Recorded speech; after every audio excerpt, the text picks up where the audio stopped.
Di sini saya akan menjelaskan tentang ID tree, di mana ID tree ini digunakan pada decision tree. ID tree ini di mana cara agent mempelajari suatu dataset. Baik, bisa dilihat pada layar di sini dataset yang telah saya buat, di mana jumlah data tersebut berjumlah 14. Di mana terdapat atribut seperti cuaca, suhu, kelembapan, dan angin. Nah, di mana bermain ini akan menjadi patokan kita. Lalu kita langsung saja menuju tabel berikutnya. Di sini tabel yang akan kita gunakan untuk mencari rumus entropi terlebih dahulu. Nah, seperti ini rumus entropinya, di mana rumus entropi yaitu sama dengan dalam kurung min L4 ini adalah ya dibagi K4 ini adalah jumlah dari keseluruhan bermain dikali IM log 2 dalam kurung L4 merupakan ya dibagi K4 merupakan data keseluruhan ditambah dalam kurung min M4 ini merupakan tidak dibagi K4 merupakan data keseluruhan dikali IM log 2 dalam kurung M4 tidak per K4 yaitu jumlah bermain secara keseluruhan.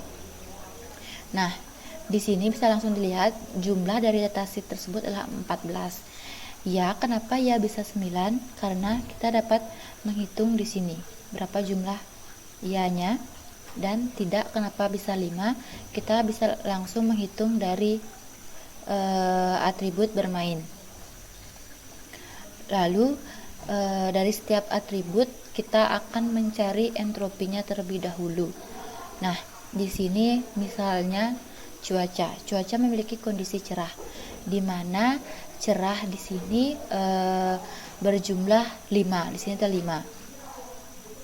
Nah, selanjutnya ya. Kita hitung ya pada bagian cerah. Di sini terdapat datanya yaitu 2 dan tidak yaitu ada 3. Nah, setelah dimasukkan rumus seperti tadi, maka akan dihasilkan entropi yaitu seperti ini. Nah, di sini saya menggunakan Excel karena agar dalam penghitungan lebih gampang dan dapat secara otomatis. Nah, tidak hanya pada atribut cuaca, kita juga harus mencari pada atribut-atribut lainnya.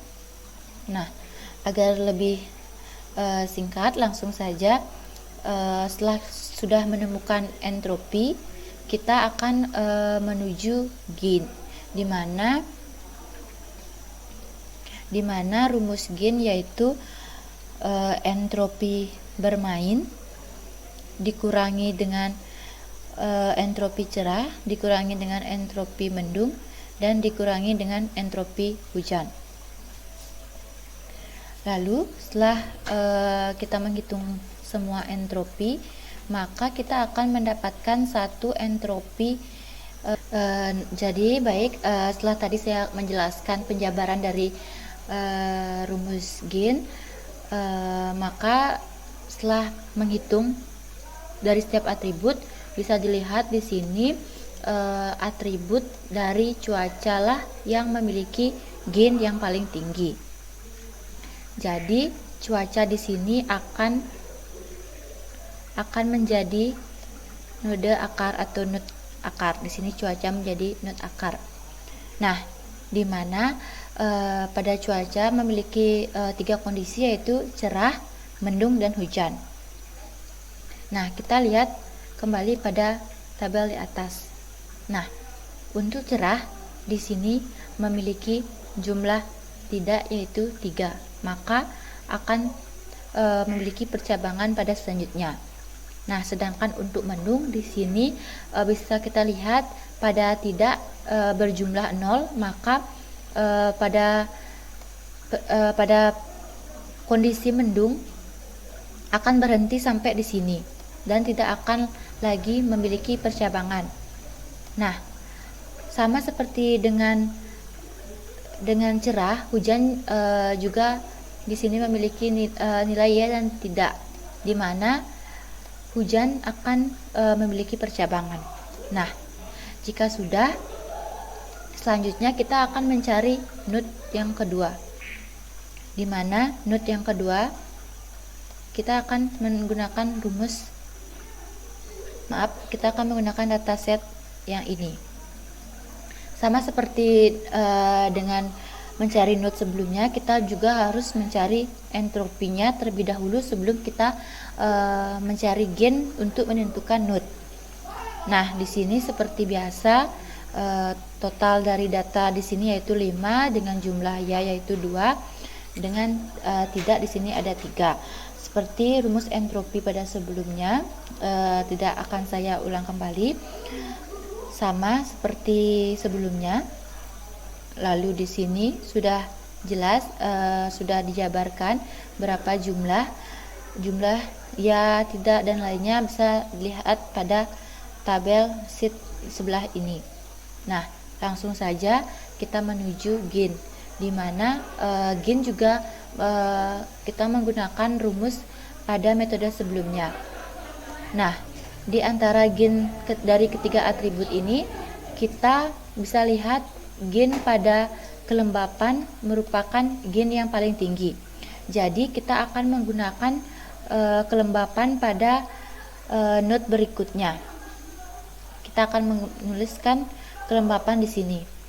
Nah, di mana kelembapan mempunyai kondisi tinggi dan normal. Untuk menentukan langkah selanjutnya, kita dapat melihat pada tabel. Di sini kondisi tinggi pada kelembapan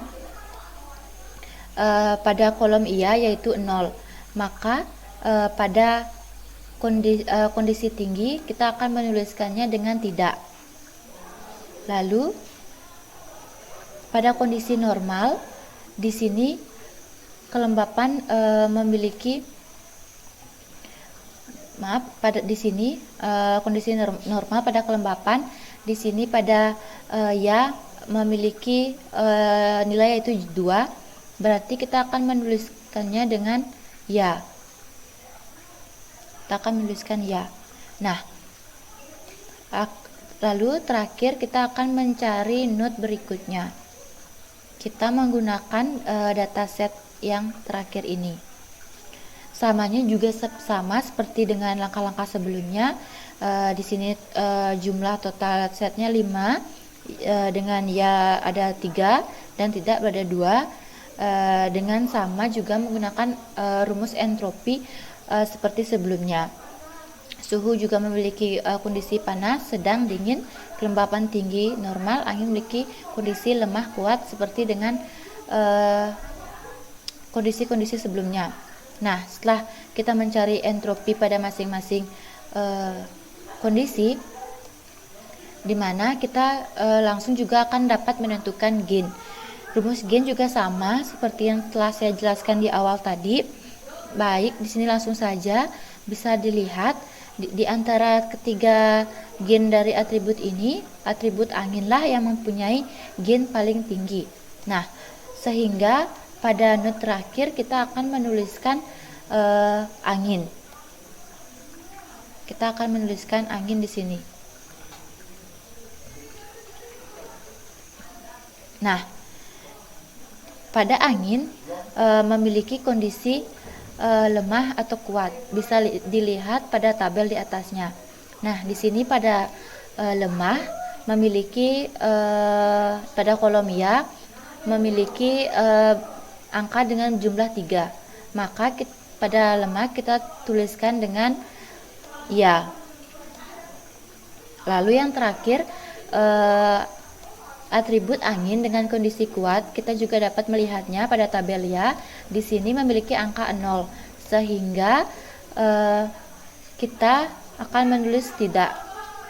Nah, itu jadi setelah kita sudah mendapatkan gen dari setiap atribut dan pada setiap node sudah terisi, maka kita akan mendapatkan pohon keputusan, di mana pohon keputusan ini merupakan hasil akhir dari ID tree.